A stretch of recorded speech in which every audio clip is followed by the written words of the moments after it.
Praise the Lord. सबको जय मसीह की। मेरे प्यारे भाई बहनों, आज हम इस वीडियो में परमेश्वर के एक दास से जानेंगे कि कैसे हम कर्जे से छुटकारा पा सकते हैं।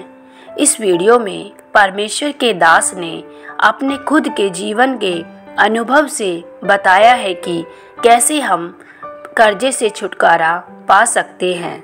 मेरे भाई बहनों, हमारे जीवन में हालात चाहे कैसे भी क्यों ना हो, चाहे हमारा जीवन हताशा, निराशा, रोग बीमारी से ग्रस्त भी क्यों ना हो, लेकिन यदि हम परमेश्वर की दी गई बातों पर अमल करते हैं, उनके वचनों पर मनन करते हैं, तो निश्चय ही हम इन सब चीज़ों से छूट जाते हैं। तो आइए हम इस वीडियो को सुनते हैं। हमें सेवकाई में बुलाया। उस टाइम मैं बहुत कर्जों में था।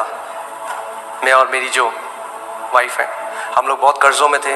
बैंक वालों से फ़ोन आते थे, और आपको पता है जब बैंक वाले कर्जे के लिए फ़ोन करते हैं तो कितनी बदतमीज़ से बात करते हैं। और वो एक ऐसा समय था जब वो बहुत हार्ड था हमारे लिए फाइनेंशियली। हमें पता नहीं था कि क्या हम करें।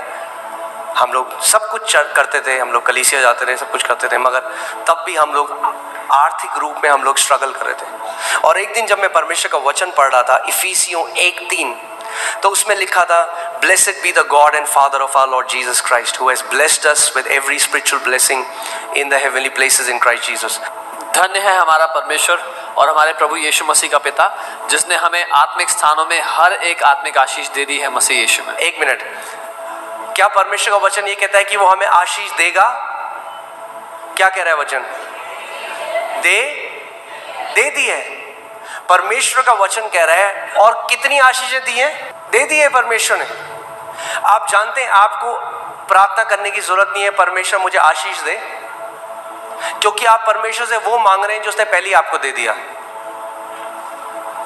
God bless me. अगर आप ये प्रार्थना कर रहे हैं, परमेश्वर कह रहा है पहले ही मैंने कर दिया है। मगर क्या कह रहा है, मेरे लोग क्यों नाश हो रहे हैं? मेरे वचन के ज्ञान की कमी के कारण। जब मैंने ये वचन को पढ़ा तो मैं रुक गया। मैंने कहा, परमेश्वर आपका वचन तो कह रहा है कि आपने मुझे सारी आत्मिक आशीषों से आशीषित करा है, फिर मेरा जीवन ऐसा क्यों है? तो मैंने एक निर्णय लिया। मैंने सोचा मैं इस बात से नहीं जाऊंगा कि मेरी परिस्थिति कैसी है, मेरी फिजिकल सर्कमस्टेंसेस कैसी हैं। मैं इस बात पे खड़ा हो जाऊंगा परमेश्वर का वचन मेरे लिए क्या कहता है। और मैंने सोचा कि मैं उस बीज बोने वाले की तरह बन जाऊंगा। सो मैं कमरे में गया, मैंने दरवाजा बंद किया, और 3 घंटे तक मैं केवल इस आयत को बोलता रहा। 3 घंटे तक। और मैं कहने लग गया, परमेश्वर आपका धन्यवाद हो, क्योंकि आपने मुझे सारी आत्मिक आशीषें दे दी हैं। बार बार बार बार। क्योंकि विश्वास कैसे आता है? सुनने से। और सुनना किस चीज से होता है? परमेश्वर के वचन से। जब कभी परमेश्वर का वचन आपके कान में पड़ता है और आपके हृदय में जाता है, वो विश्वास को प्रोड्यूस करता है। आमीन। सो मैंने एक दिन किया। आप जानते हैं क्या हुआ? कुछ भी नहीं, क्योंकि एक दिन में कुछ नहीं होगा। जब आप बीज बोते हैं उसी दिन आ जाता है क्या फल? नहीं आता। मगर हम क्या करते हैं? हम जानते हैं क्योंकि हमने बीज बो दिया है, अब उसका फल आएगा। मैंने एक दिन बोला, 2 दिन बोला, 1 हफ्ते, 1 महीना। मैं किसी इंसान के पास नहीं गया, मैंने किसी से उधार नहीं मांगा। हमें तब भी फोन आ रहे थे बैंक से, हमारे साथ तब भी वो लोग जो भी बोल रहे थे। मैं परमेश्वर के पास गया। मैंने कहा, प्रभु, यूहन्ना 17:17 में प्रभु यीशु मसीह ने कहा कि पिता तेरा वचन सत्य है। क्या है तेरा वचन? मैं आज आपको एक बात बताना चाहता हूं। जो कुछ भी आप इस समय आपके साथ हो रहा है, जो भी आपकी परिस्थितियां हैं, अगर वो गलत हैं, वो एक तथ्य है। मगर परमेश्वर का वचन क्या है? वो सत्य है। तथ्य और सत्य में एक अंतर है। तथ्य बदल जाता है, सत्य कभी नहीं बदलता। तो मैंने परमेश्वर को रोज बोलना शुरू किया। मैंने कहा, प्रभु धन्यवाद। जितना ज्यादा मैं बोलता गया, हल्के हल्के क्या हुआ, वो वचन मेरे कान में पड़ता गया और मेरे अंदर विश्वास आने लग गया। मैं हल्के हल्के मैं सोचने लगा मैं तो बहुत आशीषित हूँ।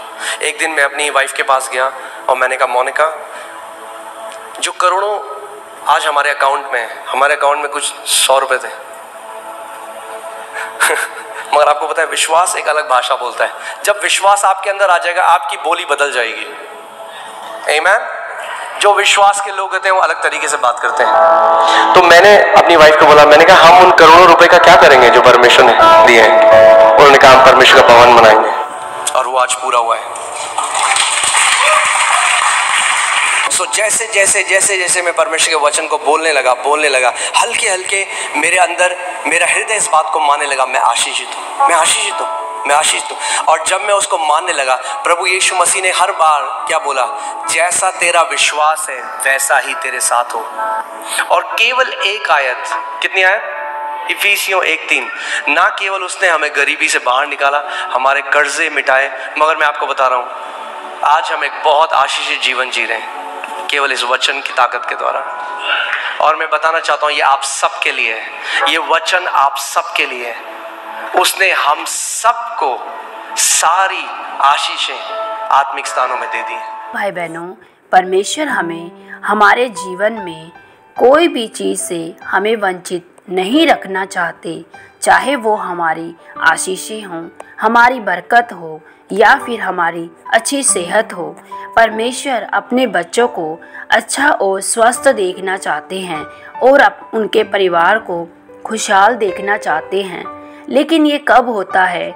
जब हम परमेश्वर की हर उन बातों को और उन वचनों को अपने जीवन में मनन करते हैं और उन पर बने रहते हैं, तभी परमेश्वर हमारे जीवन में अपने उन बातों को पूरा करते हैं।